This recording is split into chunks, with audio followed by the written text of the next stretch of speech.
Ele nos aspergiu com o sangue da nova aliança. Ele nos ungiu com o Espírito Santo. E agora nós somos odres novos para o seu testemunho. Bendito seja o nome do Senhor. Graça sobre graça. Recebemos da sua plenitude. Louvado seja o Senhor. Então, meus irmãos, seguindo e concluindo, o versos 15 e 16, voltando a Levítico, por favor, a Lucas capítulo 5. Nós comentamos ontem que esses versos fazem um selar. Você se lembra? Uma pausa. Quando é dito que o Senhor então se retirava para lugares solitários. Quando nós estivemos com os irmãos no ano passado, nós falamos sobre pelas suas pisaduras fomos sarados. Lembra-se?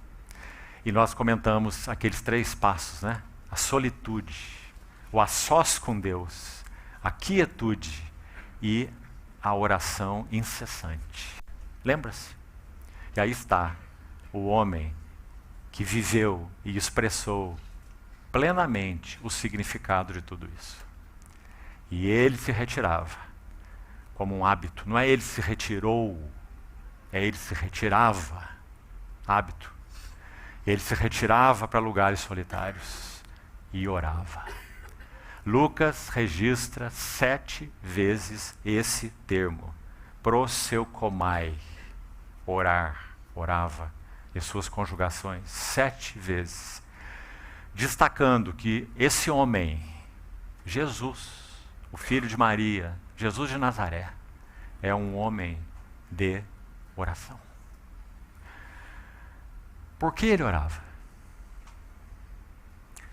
Uma importante pergunta. Ele não é Deus? A resposta é: ele é um homem.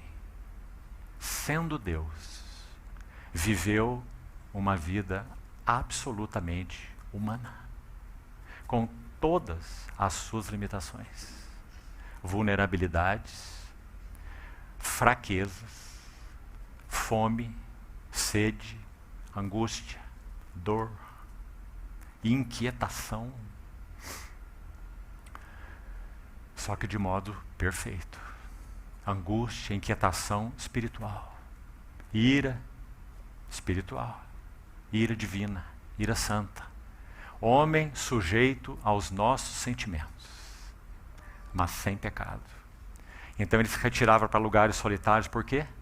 Porque, irmão, ouça com atenção. Nós não cultuamos um super-homem.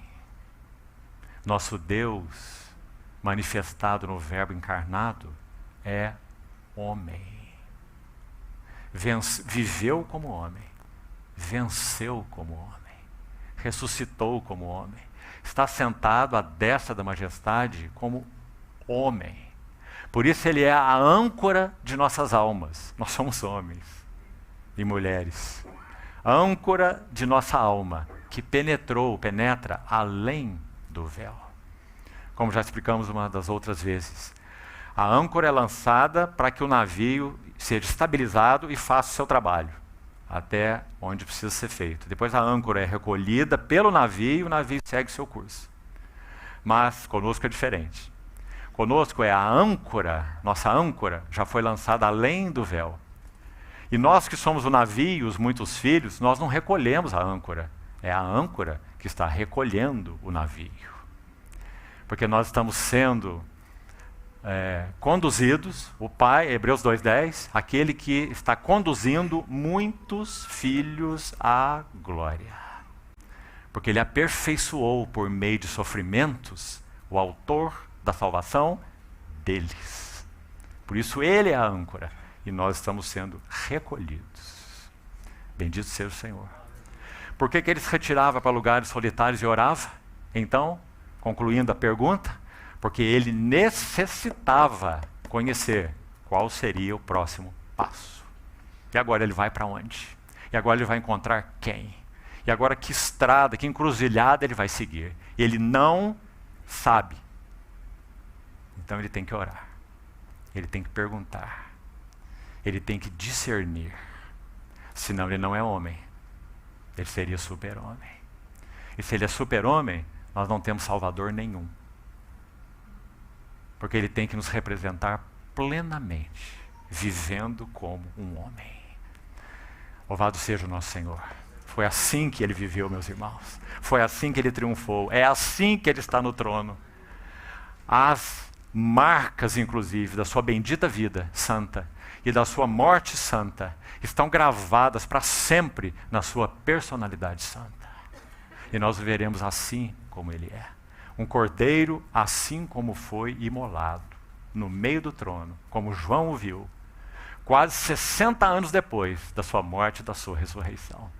Porque essas marcas estão registradas na sua personalidade santa e sempre estarão ali. Marcas que ele recebeu como homem. Esse é o nosso Salvador. Esse é o nosso Senhor. Então, vamos seguir e concluir. Vou precisar fazer um resumo da próxima cena. Então, que o Senhor nos ajude aqui. Terceira cena, depois da pausa, depois do selar, depois do retirava-se para lugares solitários e orava. Então, nosso Senhor discerne o próximo passo.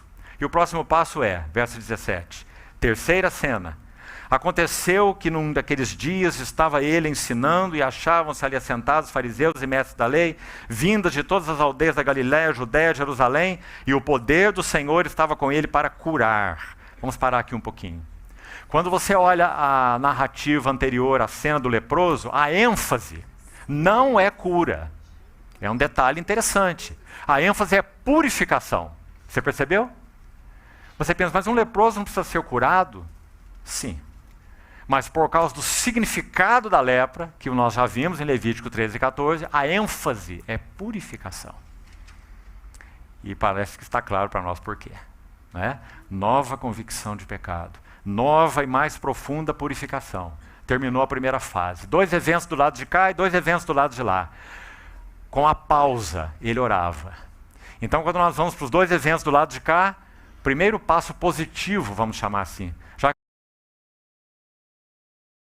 quando falamos de convicção de pecado, quando falamos de purificação, coisas negativas estão sendo tratadas, coloquemos assim. E será que isso basta? Será que está terminado? Será que até aí o Senhor pode obter odres novos, adequados, capazes para conter o vinho novo? A resposta é não. Por isso nós temos mais 2 relatos. E o próximo relato toca o primeiro passo positivo. Os odres novos, para que sejam odres novos, precisam de uma nova capacitação. E aí, meus irmãos, está a figura do incapaz. No evento anterior está a figura do impuro. Certo? Agora está a figura do incapaz, o paralítico. De novo, esse somos nós. Então, a ênfase, final do verso 17. O poder do Senhor estava com ele para curar. Queria que você notasse a diferença então. Purificação, cura. Agora, certo? Vieram então uns homens trazendo em um leito um paralítico e procuravam introduzi-lo e pô-lo diante de Jesus. Queria separar essa frase. Vamos ler o próximo verso, onde ela vai repetir de outra forma. Veja. E não achando por onde introduzi-lo por causa da multidão, subiram ao eirado e desceram no leito por entre os ladrilhos, a ideia aqui é telhas mesmo, afastaram umas telhas lá dessa cobertura, provavelmente um sótão, para o meio. E olhe como o verso termina, assim como o 18, diante de Jesus. Sabe o que me parece lindo aqui, meus irmãos? Essa frase resume todo o nosso serviço cristão. Ou podemos dizer, todo o nosso ministério. Qual é o nosso ministério na casa de Deus? De todos nós, indistintamente. Irmãos e irmãs, homens, mulheres, jovens, todos que pertencem ao Senhor. Qual é o nosso ministério cristão? Final do verso 18. Procuravam introduzi-lo e pô-lo diante de Jesus. Esse é o nosso serviço. Nós que pela graça de Deus pertencemos ao Senhor Jesus, o nosso serviço é introduzir pessoas e pô-las diante de Jesus.